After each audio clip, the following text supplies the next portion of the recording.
Hey, everybody. Andrew Morgan here with my good friend, Dennis Houseknecht. Dennis, how are you today? Doing well, Andrew. How about you? I'm doing great. Dennis, we're here to talk about CyberCNS.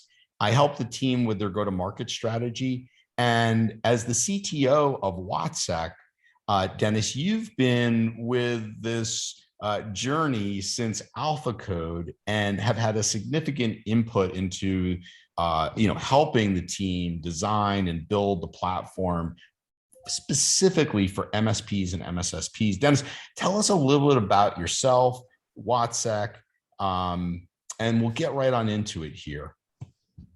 All right. Well, I've been in the MSP business for about 30 years now.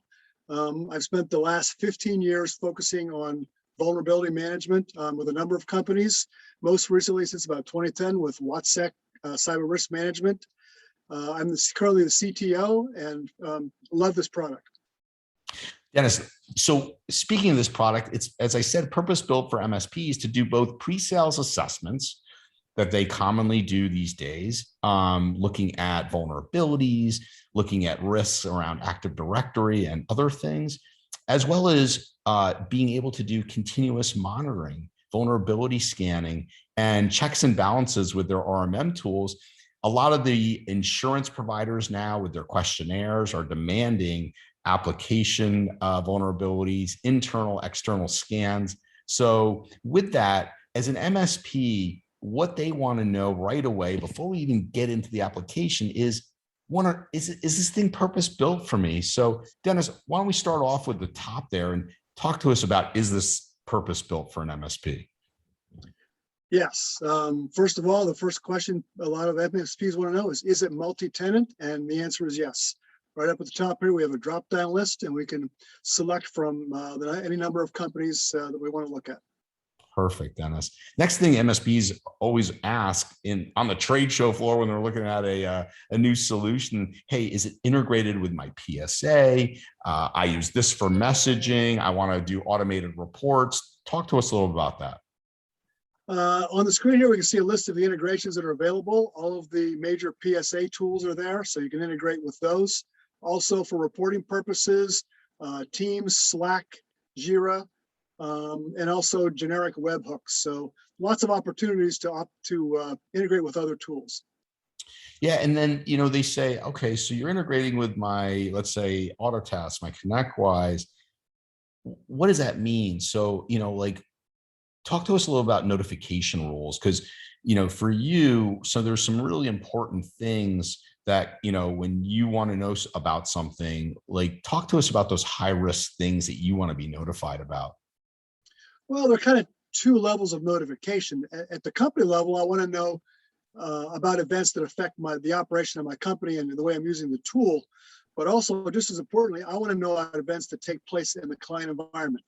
For instance, if a new user was added to Active Directory, or if there's a high critical vulnerability count, things like that. And these notifications can all be fed into these various integrations and also sent out as emails.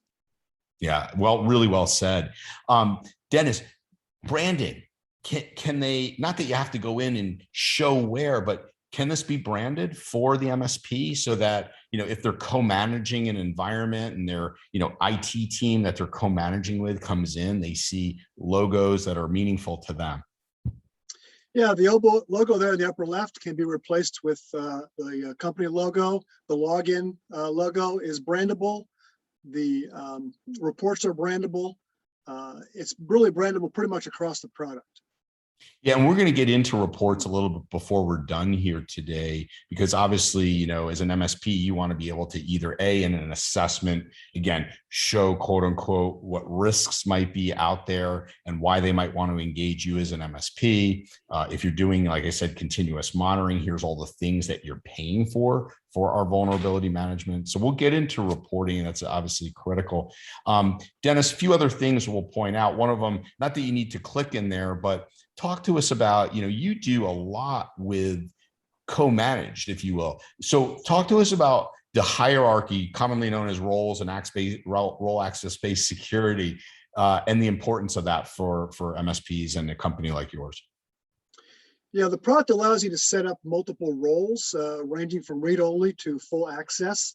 So you can customize a role that provides access to, if you have an internal IT team in a co-managed environment, or if you're working as we do with another MSP, you can control what kind of access you provide to those roles, and you can assign users to those roles.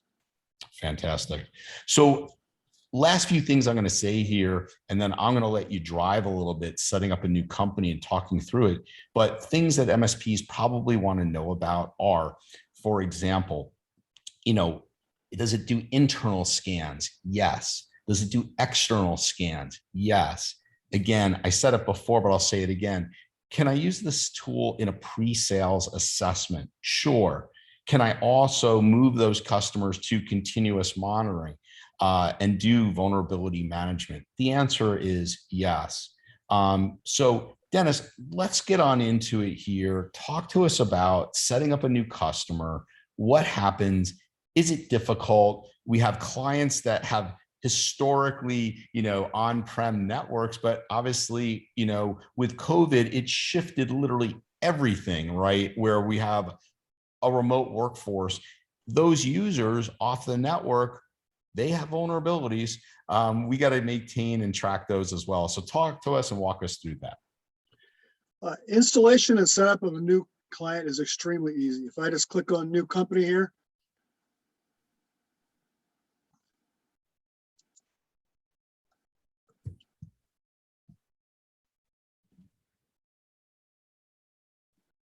we can just, say we want to add a new company, say it's ABC company.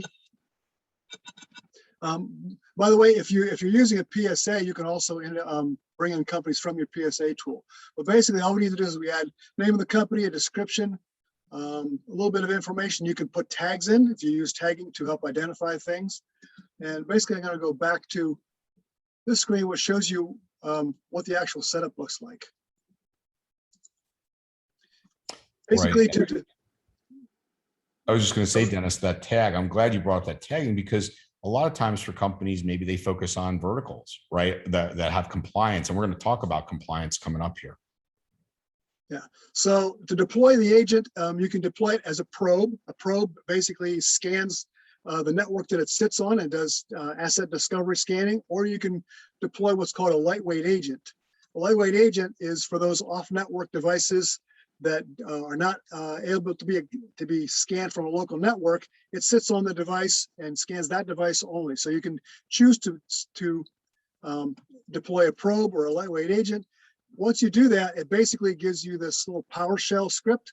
You basically copy that. You can, if you have remote access, you can run it in PowerShell remotely, or you can walk into the client with a little text file and run that remotely, or run it locally on their devices. So lots of flexibility and very easy to deploy in terms of setting up a new company. Dennis, and we have a GitHub with most of the RMMs in there with the scripts. We also, if some of your clients, don't allow you to put things on, you can do a Raspberry Pi. Fair? Yeah, one of the things we do is we maintain a presence on the client, the network of all of our clients. So we just put a small appliance. It could be as lightweight as a Raspberry Pi, and basically do all the scans from there. Fantastic. Well, talk to us about assets, what this thing discovers, Dennis, because it's not just Windows and Macs, it's IoT, it's infrastructure. So talk to us about that. Let's look at a device or two.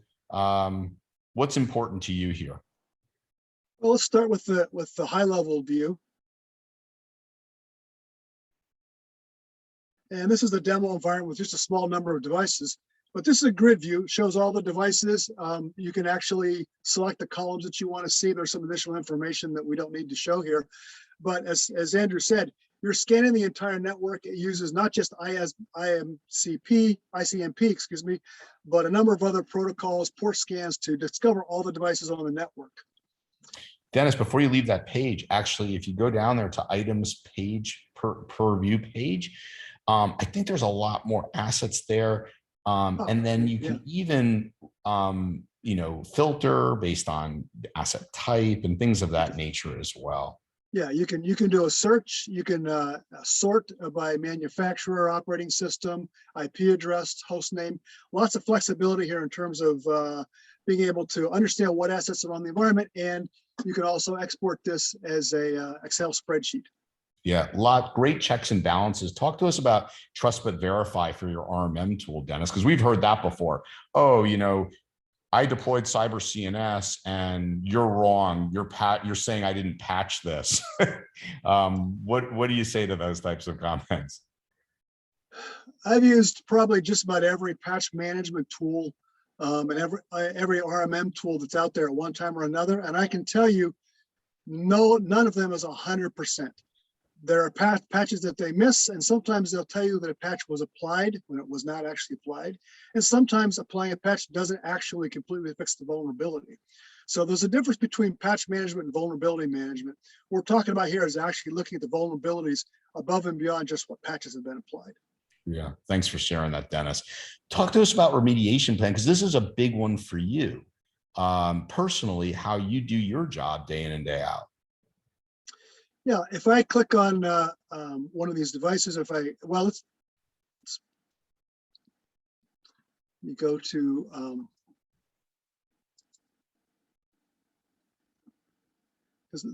there's some additional information we can show here. And one of the things I want to show is the risk vulnerability score.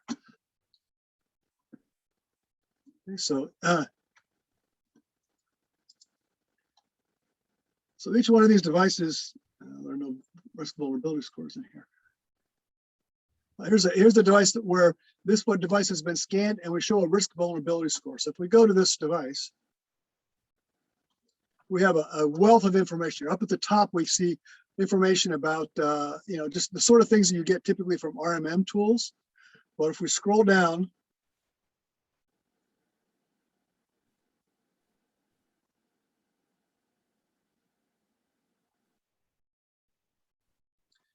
this remediation plan is one of the best features of the tool.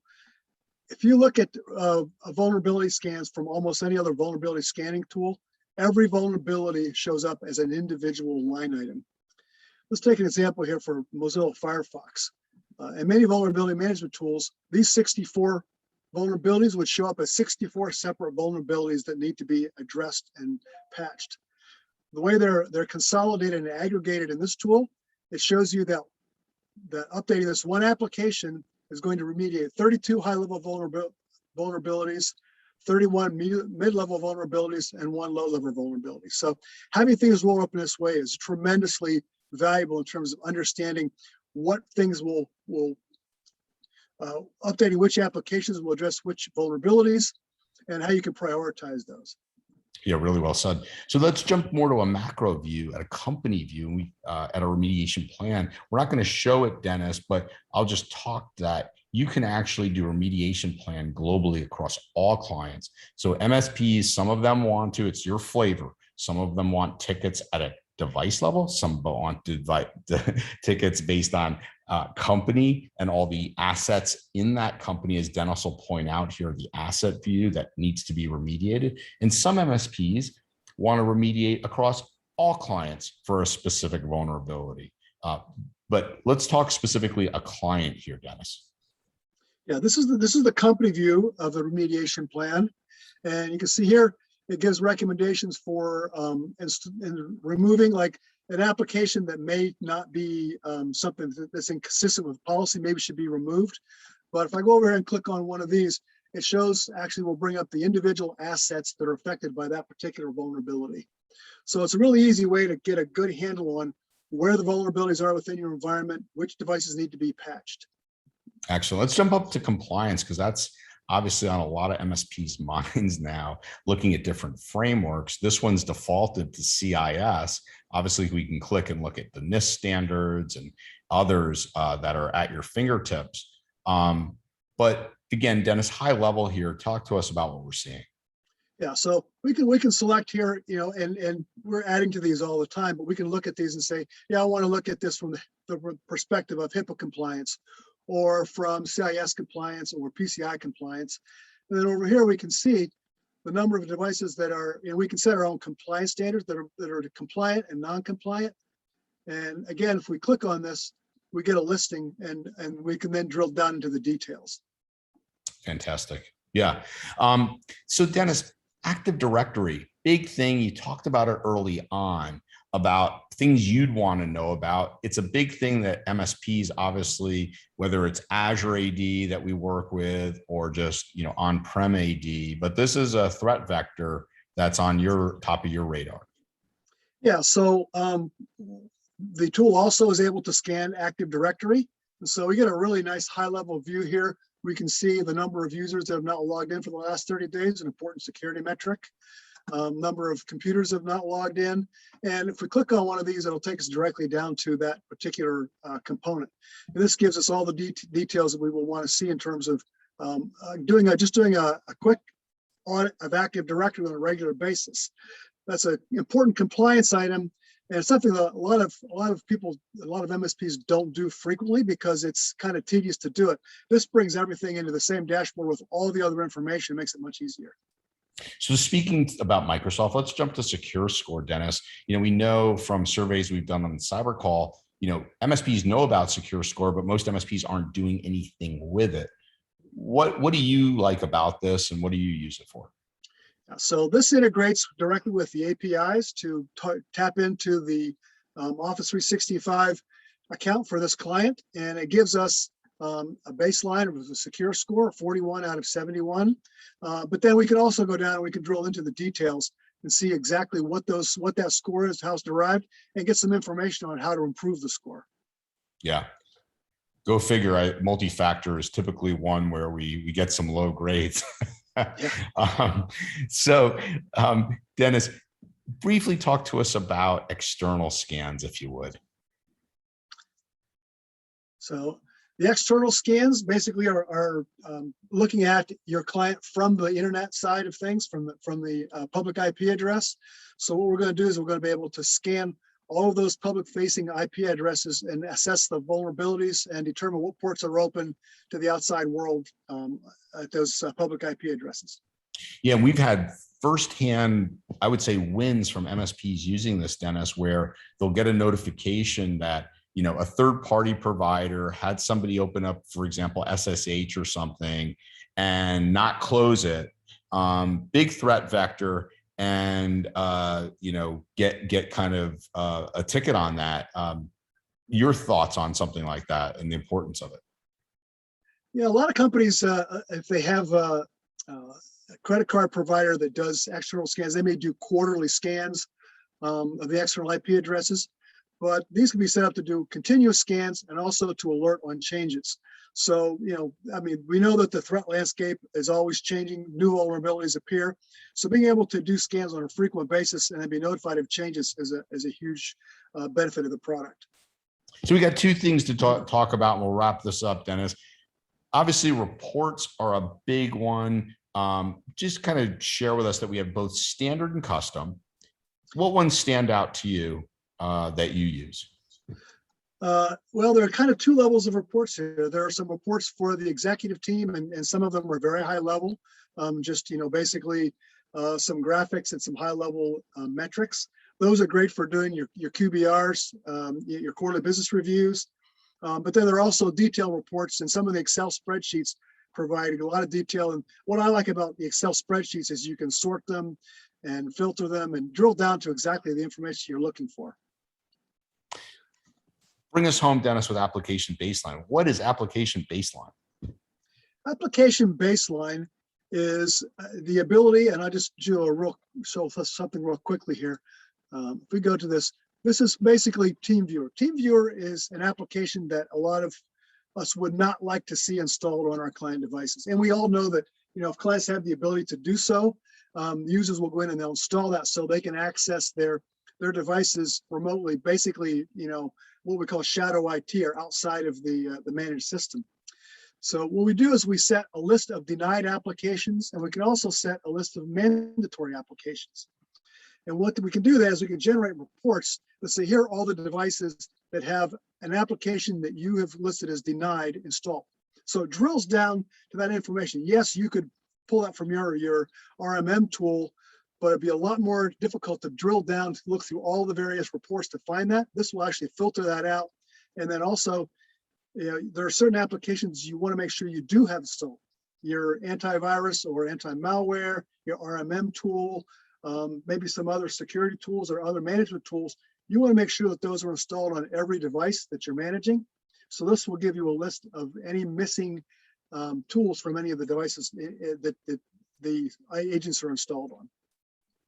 Dennis, man, you really, I just want to thank you for joining us today, going through this at a high level. Any closing comments, and we'll wrap things up.